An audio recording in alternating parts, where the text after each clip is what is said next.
Okay, here we go. It's all apart and ready to go. I did some checking, and this little piece here is a little bit too short.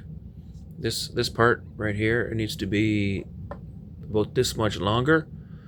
So I'm gonna make a new one, and this little piece here didn't survive the take apart process. It's pretty bad.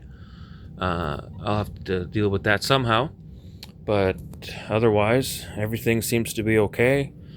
Got some extra pieces here too, fuel pump and a bracket, but these little guys are always good to have.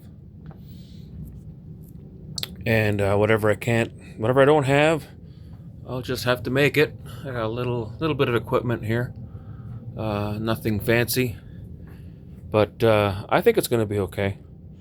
Just to get it up and running to see if this old girl will run. Okay, thanks for watching. Bye.